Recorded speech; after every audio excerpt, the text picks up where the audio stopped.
All right. I don't want anyone to leave because based on that human connection, I would love. Hey, how are you? I'd love one-on-ones with all of you rather than talking in a big crowd.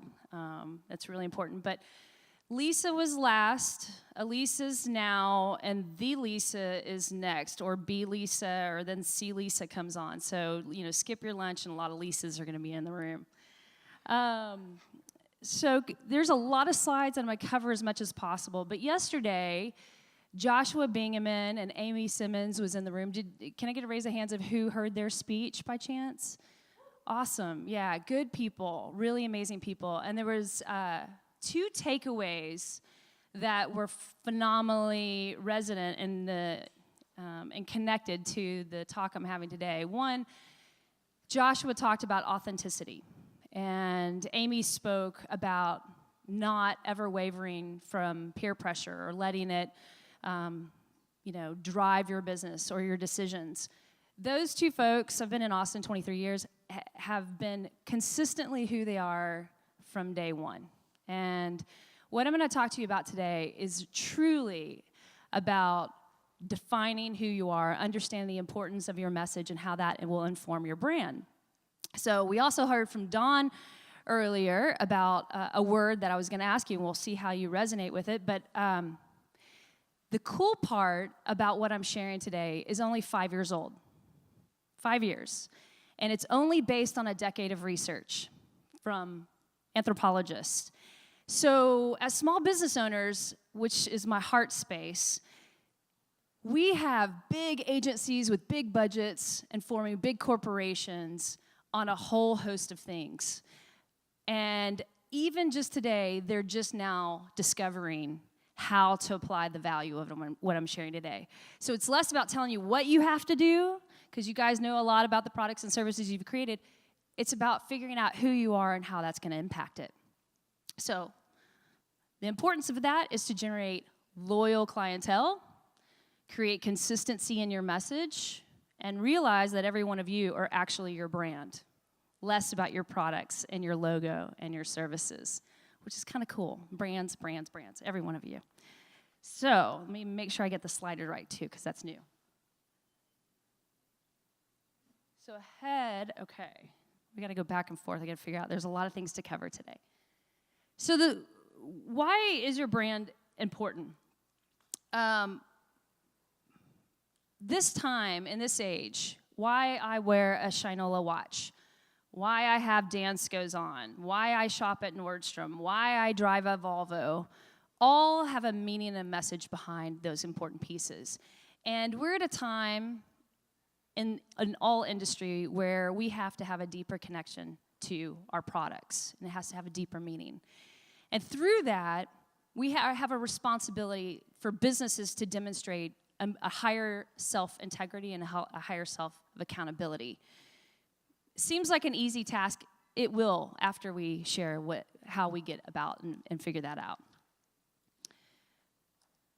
So the role of mine is to be a brand therapist. I could say I'm a designer. I could say I'm a writer. I could say I help marketers and create marketing communication plans. But ultimately, working with business owners the past 23 years, the number one goal in any of this is defining who you are in the message. So that's through cultivating and reviewing societies and understanding them from the ways of understanding of how they work and making marketing choices based on those behaviors.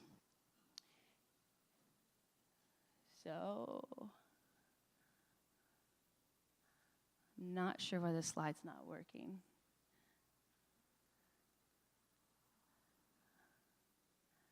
Okay, how about that? There we go. All right, so Lisa had you guys stand up, introduce yourself, and that's the first step. I'd love for you to find the person next to you, take 30 seconds, and tell them a few things. Tell them who they are, and tell them 3 things about yourself. So look to the person to the right or left of you or behind you.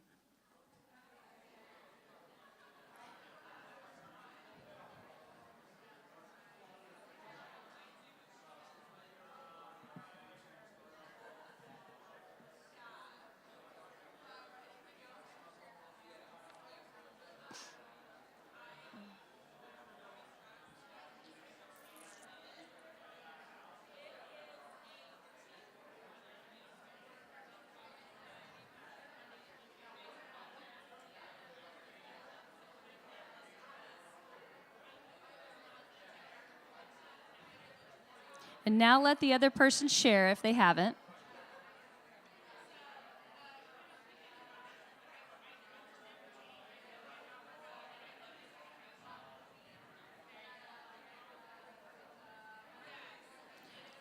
You have 10 seconds left.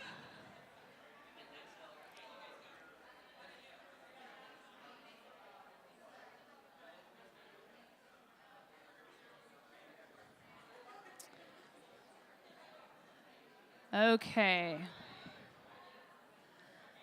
All right, so I'll pause you all now because you can continue the conversation when lunch is happening. And for the two guys that didn't talk on the far right and over here, you guys can make a connection because y'all didn't have anyone to speak to. Well, good. The goal is to make a connection. So the question is, and maybe I should have had a mic, I'm not sure. But anyway, the point is what did you learn from that conversation? Did you share something about your business? Did you share what you do? The point of having a conversation and making a connection is to continue the conversation. Maybe you like the color of someone's dress. Maybe you like the fact that they said something that you had interest in.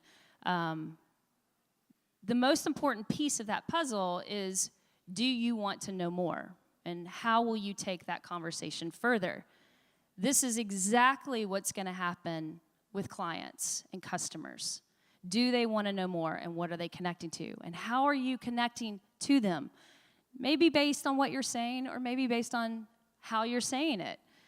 But being able to articulate who you are is really important in making that first connection.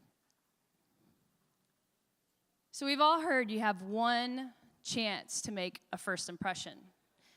And why is that important? Well, it comes down to how you will be remembered. Right now, I may be remembered for adjusting my mic or the fact that I have a lot of slides. I'm not sure. But the point that you want to make is you heard something from someone next to you, and it's going to make that stick in some way. And in that, you want to know either from who they are, what they're about, or what they're offering. You want to take that conversation further.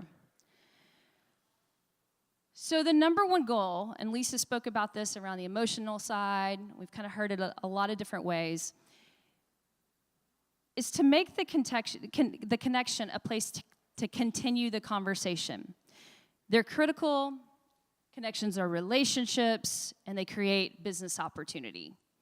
That's an easy way to simplify and define why a connection is important. We may have not made a business connection in here. The business opportunity may not sit in here. You may have just met your best friend 20 years from now, or you may have met your next partner, or you may have met a dog walker. It doesn't really matter. The point is you've made the connection, and what you share in that short amount of time has real impact.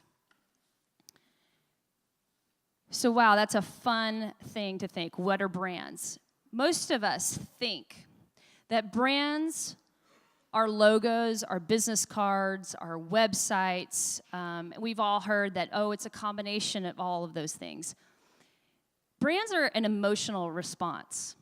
Your reason to connect to a brand comes from you as owners. You all are visionaries. You're all entrepreneurs. You all have a sense of who you are.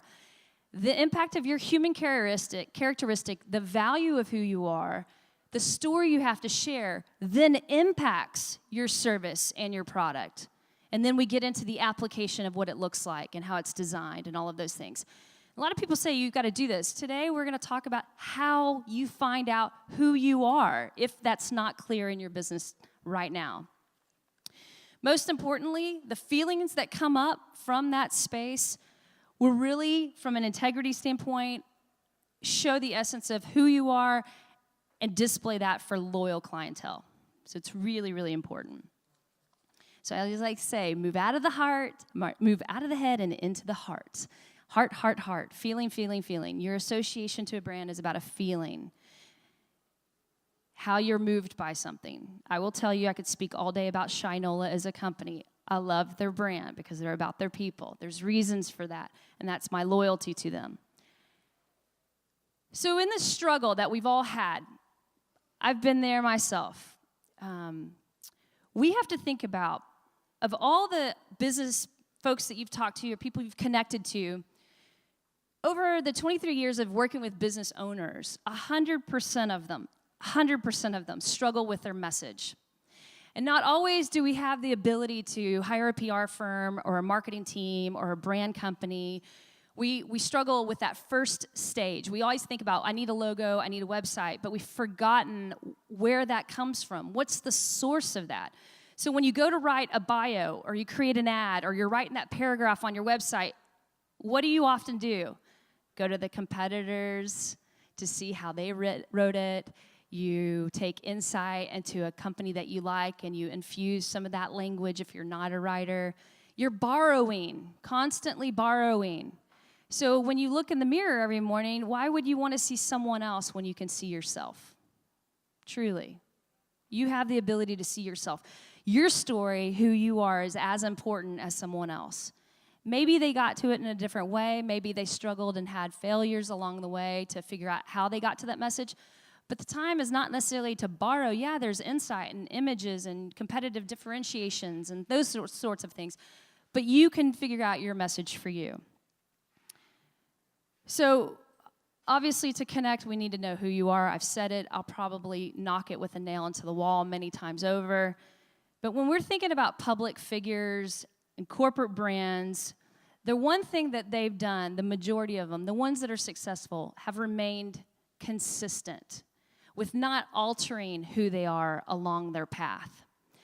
So I want to talk about Dove as a brand. Hopefully everybody showered this morning. We all like soap or some form of bathing experience. At least that's what we're told from an etiquette when we're little, to wash our hands and remain clean. For 65 plus years, Dove has been consistent with their message. Hasn't wavered. Their message is, we believe beauty should be a source of confidence, not anxiety. And then they go on to say, that's why we're here to help women everywhere develop a positive relationship with the way they look, helping them raise their self-esteem and realize their full potential. So do you notice that in this message, there's nowhere where it talks about the fact that the number one differentiator between Dove and the first bar soap that ever came out was an ingredient?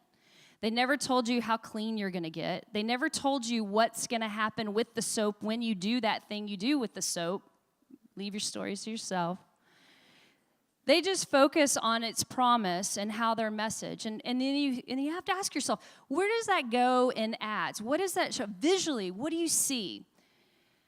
So in this next slide, this is just a quick snapshot of the last 70 years of ads from Dove. But the one thing that's consistent, especially in some of the messages to your left when they're talking about wrinkled or wonderful or the beauty has no age limit, there's nowhere in here where they've really tried to hone in on how clean you're going to get.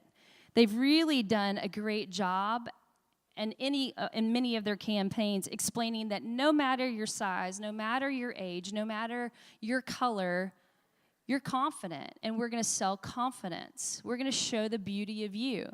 And you could do this with a lot of brands. If I had the time, we'd do a whole brand talk. And after that, we'd talk a visual talk. And we could have all these different talks. But fundamentally, the message of Dove, the first thing that they lead with in every single marketing outreach, isn't to describe the benefits of their product. It's to describe the value that the customers will have, the clients will have, in associating the feelings they have with that product.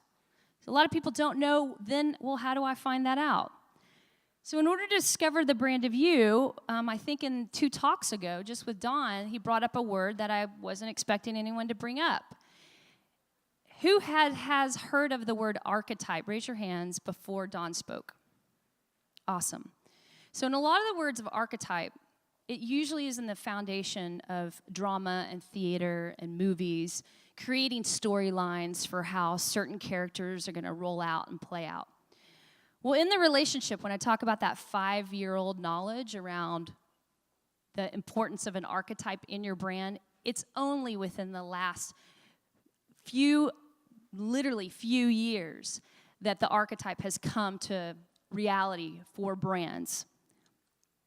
Archetypes are the human characteristics and behaviors of people. They inform how we attract others, It's not who we attract. As small business owners, we need as many customers and clients as possible. The one thing that has to remain consistent is understanding who you are. There are 12 fundamental archetypes. 12. There might be 7 storyline archetype directions, but there are 12 fundamental archetypes. In this book, and I would highly advise you guys to purchase this book and become a new hat to your rack as small business owners, to be your chief marketing officer and purchase The Hero and the Outlaw. It was written by 2 amazing women that were literally helping you make, and I say extraordinary brands through the archetype development. What I'm going to share with you today is a high-level insight onto what an archetype is. When you're thinking about how to inform your brand, this is going to give you a lot of direction if you don't have a resource to work with. It'll also be the foundation when you are working with a resource to understand more clearly who you want to be and how you want to show up in your brand, whether it's you, your products, your services, or your team. This will give you the foundation. And as business owners, all of you might have someone else in your offices or another partner that is not here that's representing your brand. The question is how are they speaking about you?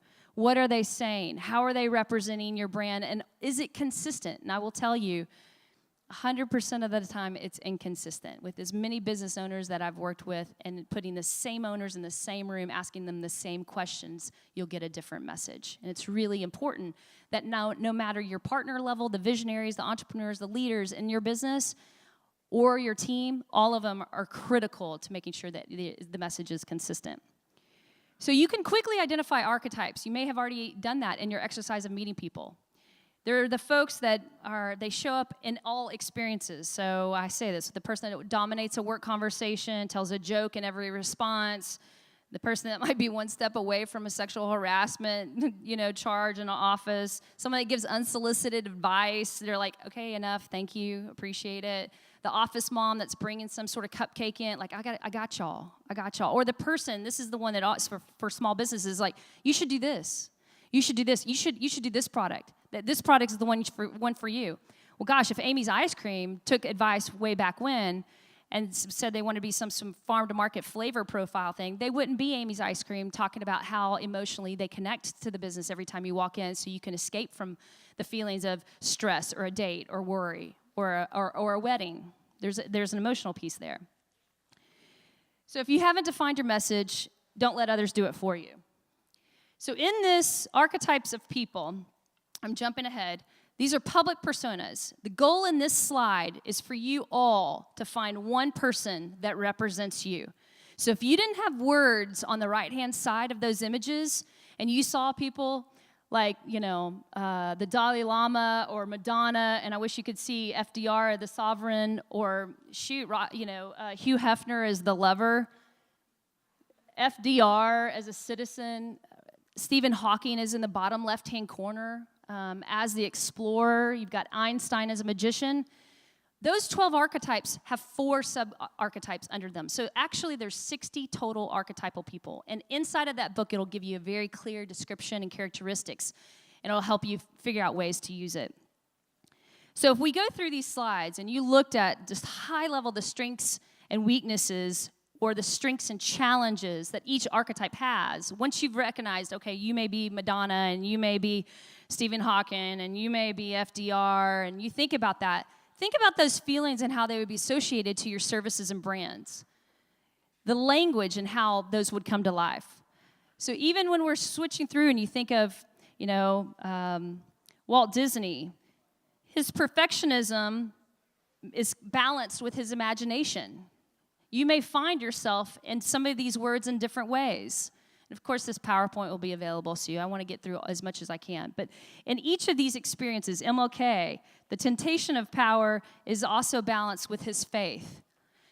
This is, again, scratching the surface. There's sprinkles on a cupcake. We haven't even gotten to the ingredients. The book will give you the ingredients. This is just the top layer. And it's not scrolling very well, so we'll get to the next one. Maybe we can shift the screen up. I don't know. So when we're thinking about personas and public figures, naturally the first thing we do is we think about brands and corporations and who those brands represent. So as much as you as individuals figure out who you are, remember, your human characteristics, your behaviors will overlay your products and your services. MTV didn't show up one day and say, I'm MTV. They created a path and a message that informed that. So through this, and I know I just have a few minutes and I'm going to get through it. I've got to make sure. The number one rule is to never shift your archetype. Let me go back to that. Never shift your archetype. Remain consistent. And the only thing about consistency, you remember when Coke came out with New Coke? They were seen as Pepsi. They had to reshift, and they lost hundreds of thousands of dollars, lost massive clientele because they lost their customer base. You have to remain consistent once you define who you are. So when you're using an archetype, think about it. It could build your culture. It could build your mood boards. It can help you write phrases, create value proposition, create your brand personality, the tone. It can also create the team personalities, who you want to work with, who you want to avoid. It's really critical to think about how those archetypes and those characteristics form. The ultimate piece of archetype is allowing you more compassion with another person, to be able to relate to them and make that connection where you know that you're talking the same language and that they're a customer that's going to be loyal and they know what you're about. As a result, you will increase sales, you will grow your workforce. Nope, sorry. Oh my gosh. You will increase your workforce, you will improve operations, you will increase retention, products and services, clarity, and you'll attract the right customers. You will also lose customers, you will also lose employees, and you will also shift directions by doing this process. Change is okay. Loyal clientele is more than one client. It means more than one customer at a time. It's quality way more than quantity when you think about that. So the goal is to create your business story for leadership and loyalty, and from there, I thank you for your time. Sorry.